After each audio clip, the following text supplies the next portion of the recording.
Baik. Kelihatan lazat utamanya mereka yang meminati durian ni. Siapa tak minat durian kan kalau orang Malaysia ni.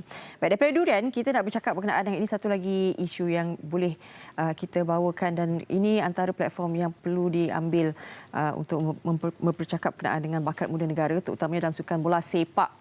Dan sebelum ini kita telah digembar-gemburkan berkenaan dengan isu bagaimana bakat muda ini perlu kita ketengahkan dan bagaimana untuk mengetahui kat mana ada bakat muda ni, siapa sebenarnya yang berbakat dan perlu kita ketengahkan.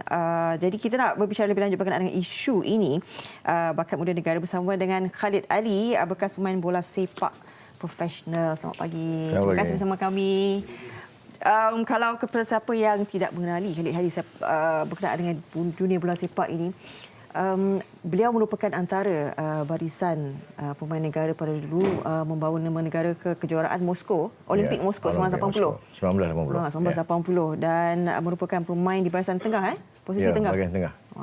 Bukan cancalang orang, sebenarnya banyak telah beliau bersama dengan negara membawa nama bola sepak ini. Dan hari ini kita bicara berkenaan dengan bakat muda. Ada juga saya terbaca berkenaan dengan bagaimana secara lantang je bersuara menegur berkenaan dengan bagaimana perlunya mereka diturun ke padang melihat sendiri ke ceruk-ceruk rantau ni ke kampung melihat anak-anak muda yang berbakat sebelum melihat kita sendiri terlepas daripada orang lain, maknanya luar negara. Ya, kita ada banyak isu tentang bakat-bakat muda ni, terutamanya sekali iaitu di sekolah di Bukit Jalil dan juga sekolah di Johor. Banyak bakat-bakat muda yang datangnya daripada sekolah ni. So sepatutnya kita kena ada satu program selepas mereka habis sekolah, so di mana kita nak letak mereka. So kebanyakan mereka tidak ada kelab untuk mereka bermain selepas mereka sekolah. Ini yang boleh dikatakan kita punya bakat terbiar begitu saja. So mereka mencari punca di mana mereka nak pergi. So sayang sekali lah sebab program ni telah dilaksanakan bertahun-tahun bertahun-tahun. Tapi kita tidak langsung mengambil berat. So kita hanya utamakan liga-liga yang profesional itu saja, tapi bakat-bakat muda kita terbiar begitu. Dan apa yang kita tengok, kebanyakan pemain-pemain yang berbakat ni pun datangnya daripada daerah-daerah dan negeri-negeri pedalaman, perkampungan. So di sini saya nampak kita sedikit pincang di segi mencari bakat. Okey. Tadi Cik Ali ada cakap bagaimana daripada yang kecil-kecil tu. Sekarang nak tahu juga seawal usia mana sekarang ni perancangan yang kita ada di dalam negara kan? Bawah berapa tahun paling muda pasukan? Selepas umur darjah 6 mereka akan pergi ke tingkatan 1 dan mungkin kebanyakan mereka ingin masuk di sekolah-sekolah sukan. So untuk mereka mempertajamkan bakat-bakat mereka. Saya rasa program kita ni boleh dikatakan jalannya betul, tapi hanya untuk memperketatkan lagi bakat-bakat ni untuk kita kedepankan. So selama ni kita hanya harap-harap pemain-pemain itu akan muncul. Itu tak bolehlah, kita kena memperketatkan program ni lah. Maksudnya perlu ada satu tim yang rajin melihat bagaimana mencari, sebab mencari ini bukan mudah. Jadi mungkin pendapat Cik Khalid sendirilah, sepatutnya apa yang perlu dilakukan, sebab kalau kata sekarang ni bila ada nama ni barulah ni ambil untuk bermain. Kan? Ini telah dibagi tanggungjawab kepada Persatuan Negeri dan juga pencari bakat, iaitu di mana FM pun mempunyai departmen yang ada pencari bakat. Mungkin mereka tidak melaksanakan kerja-kerja yang baiklah, iaitu turun ke padang. Saya pernah mensyurkan kepada Persatuan Bola Sepak Negara, iaitu kita kena serius about this lah. Kita kena serius sebab apa? Kita tengok Korea dan Jepun pun program mereka sama macam kita juga, tapi di segi menjalankan tugas tu mungkin mereka ada keikhlasan dari segi menjalankan tugas. Baik, okey. Baru-baru ini ada dua nama pemain ni yang dikongsikan. Tiba-tiba tak nama ni kita tak kenal pun. Tiba-tiba keluar nama Ali Putra dan juga Omar, usia 15 tahun. Seorangnya diterima di Akademi Sepanyol. Negeri Sepanyol, dan juga seorang lagi akademi di Manchester City di Abu Dhabi. Jadi, kedua-dua mereka ni berusia baru 15 tahun. Dan saya terbaca juga bagaimana keluarga mencari dana dan sebagainya sebelum dapat beasiswa kan. Maknanya mereka sendiri perlu berusaha untuk membawa anak ke kan ahli keluarga ni kalau Jadi bagaimana cabaran sebenarnya, apa yang boleh dilihat? Ini yang menjadi masalah. So kita ada satu isu, iaitu boleh katakan Titus James Palani yang di mana sekarang mereka bermain di France. Dia bermain di France. So dia berlatih di France, iaitu keluarga mereka mengeluarkan dana sendiri untuk menghantar di sana. Tapi kita terlepas pandang ataupun kita tidak mengisytiharkan bahawasanya pemain ini baik, ataupun kita tak memberi peluang kepada dia untuk bermain untuk pasukan negara. So kebanyakan keluarga-keluarga ingin tengok anak-anak mereka berjaya dalam bola sepak. So mereka terpaksa mengeluarkan dana sendiri. Dan saya rasa program ni sepatutnya diambil alih seriously oleh pasukan negeri dan Persatuan Bola Sepak Negara lah. So Presiden baru kita ni, Datuk Hamidin, saya rasa telah menjalankan tugas yang baik. Boleh dikatakan tugas yang baik, iaitu kita pun telah memperbaiki ranking kita di dunia. Dan tugas-tugas yang diberi kepada program-program mencari bakat ni sepatutnya mereka menjalankan tugas yang baik lah. So takkan Presiden sendiri nak turun padang untuk mencari bakat kan. So di sini apa yang saya syorkan dulu, iaitu mereka terpaksa pergi kepada negeri-negeri lah untuk mencari bakat dan kumpulkan pemain-pemain yang berbakat. Kumpulkan pemain berbakat dan kita membuat satu program latihan, iaitu memberi sedikit pengalaman kepada mereka bagaimana nak bermain di peringkat-peringkat international. Kalau dulu zaman saya, tak tahu zaman saya lama dah tu.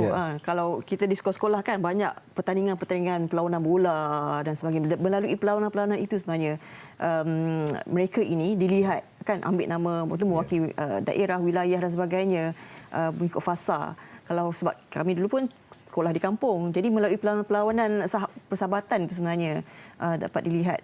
Mungkin masa dulu kita punya tidak berapa tinggi lah dari segi perbelanjaan. Tapi siapa yang menjalankan itu, dia merasa bangga jika pasukan mereka atau pemain-pemain mereka bermain main di pasukan negeri ataupun pasukan negara. So dulu mungkin lain, berbeza daripada sekarang. Sekarang ni dana tu yang paling mustahak lah untuk dari segi pemakanan, dari segi latihan, equipment semua itu perlulah. So sekarang ni dah profesional. So kalau dah profesional, let us be professional lah, kan, untuk menjalankan satu-satu tugas tu. Tapi saya nampak masih lagi ke belakang, Tidak ada, saya rasa tidak ada boleh dikatakan di masa singkat ni kita boleh mencabar pasukan Asia. Mungkin dari 5-10 tahun pun mungkin perkara yang sama, sebab kita tidak menjalankan kerja yang ikhlas dalam Baik, pendapat Cik Khalid sendirilah melihat bagaimana bakat baru anak-anak muda di Malaysia ini di tahap mana sebenarnya? Kalau kita tengok pasukan negara pun mungkin di peringkat Asia Tenggara. So apa-apa tak lagi yang bawah-bawah ni mungkin masih jauh lagi lah. Masih jauh lagi kita nak mencabar pasukan-pasukan seperti Korea dan Jepun dan juga pasukan-pasukan Middle East. Masih jauh lagi. So kalau betul program ni dijalankan, saya target lagi 10 tahun lah. Lagi 10 tahun. Itu pun masalah ni berulang-ulang selama yang sama selama 35 tahun saya mewar-warkan atau komen perkara ni, sampai sekarang tidak ada improvement langsung. Baik. Bila mendengar ada bakat anak muda kita yang tadi Omar dan juga Ali ni, Ya. luar negara yang nampak mereka, bagaimana secara individu melihat, kalau orang luar boleh nampak, bagaimana kita sendiri? Jadi, diorang menghantar salah seorang technical man yang boleh dia istiakan yang pemain ni lagi 5 tahun apa akan jadi. Dia profesional. Dia profesional. Dia nampak next 5 years apa budak ni akan jadi. Next 10 years di mana kita nak letak dia. Yeah. So these are the people yang orang yang betul-betul tahu, faham pasal bola sepak. Ni kita tidak boleh memilih pencari pencari bakat yang hanya mungkin our friends around. So you kawan dekat, mungkin that is what happen kat sini. Yeah? So kalau dia really honest about menjalankan tugas ni, mungkin dia mencari pencari bakat yang betul-betul teknikal. Yang betul-betul teknikal yang menjalankan. I think kalau betul-betul mereka serius about this, dalam masa terdekat ni mereka dapat mencari bakat yang baik. Masih belum terlambat. Ya, Dan mungkin apa cadangan Sheikh Khalid untuk melihat bahawa kita boleh keluar daripada isu ni, walaupun dah kata berkali-kali juga. Saya dah hantar program, saya pun dah hantar berbincang dengan mereka. So kita kena menjalankan satu tugas dan mewar-warkan bola sepak di seluruh negeri, iaitu untuk bakat muda. Ya, mungkin kita boleh menjalankan perlawanan ataupun pertandingan seperti Liga Piala Malaysia ataupun Super League, iaitu untuk bakat muda saja. So semua negeri iaitu daerah pun involve dalam agenda ni.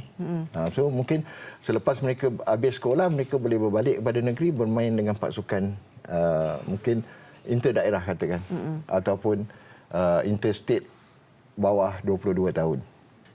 So biar mereka bermain. So mungkin selepas 2-3 tahun kita boleh nampaklah bakat-bakat yang terbaik. Tapi kalau kita biarkan mereka begitu saja, saya rasa next 5 years, 10 years macam tu lah. Cerita yang sama. Jadi itu sebenarnya mungkin sebenarnya apa cabaran dia? Apa yang menjadi penghalang? Maksudnya dah berkali-kali, siapa tak kenal ahli-ahli Raja Sembang Bola berkali suara lantang bercakap berkenaan dengan bola ini. Keikhlasan menjalankan tugas lah. Okay. So mungkin mereka tidak ikhlas apa yang saya cakap, mereka tidak ikhlas. Kalau betul-betul tugas sudah diberikan kepada mereka, mereka jalankanlah tugas tu. Perlu seiring juga dengan dana yang banyak. Ya, dana mungkin itu satu kepinjangan lah bagi kita kan. Dana sekarang ini pun bermasalah. Pasukan-pasukan negeri pun ada masalah juga dari segi, yalah sekarang ni kita dengar pembayaran gaji semua kan. So kalau you live with your tu kan bajet kan, saya rasa tak ada masalah. Kalau salah satu pasukan itu bajet dia 10 juta, you jalankanlah 10 juta, tapi you nak melawan pasukan yang bajet dia 20 juta. Itu yang masalah sekarang ni. Masalah sekarang ni. Sebab you tak boleh nak lawan pasukan yang mempunyai dana yang baik. Kan? Dana yang baik. So apabila you over budget, so inilah permasalahan gaji-gaji yang tak bayar ni. Ya, baik. Sebagai bekas pemain negara dan juga pastinya orang individu yang penting juga dalam memberi suntikan positif kepada industri bola sepak ni, apa yang ingin dilihat dan juga diharapkanlah untuk industri bola sepak ini? Ya, macam saya dan bekas-bekas pemain lain pun mengharapkanlah satu hari nanti pasukan negara ini akan dikurungilah oleh pasukan-pasukan seperti Jepun, Korea dan pasukan Arab Saudi dan seperti kami dulu kan. So kami adalah pasukan yang boleh dikatakan yang ditakuti lah di dalam Asia, ditakuti dalam Asia. Sebab sekarang ni saya tengok masih lagi mundur lah dari segi pemain-pemain pun masih lagi bermain dalam Asia Tenggara saja. So mereka tidak berpeluang bermain dengan pasukan-pasukan yang lebih tinggi lagi ya.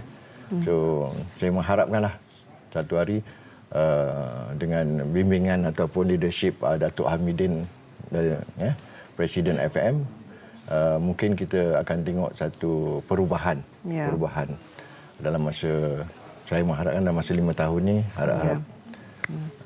Dan kita mengharapkan juga wujudnya keikhlasan yang diperkatakan itu untuk mencari bakat baru. Sebab mereka inilah sebenarnya pelapis baru. Mungkin siapa tahu mereka-mereka inilah yang membawa kembali nama Malaysia ke peringkat dunia dalam sukan bola sepak. Baik, terima kasih diucapkan Khalid Ali, bekas pemain bola sepak dalam profesional. Sihat. Saya suka tengok kalau walaupun dah berusia sekitar 60-an, ada? 64. Oh, tapi yalah, kalau hidup tenang, okeylah. Doakan moga sentiasa tenang dan sihat, alhamdulillah.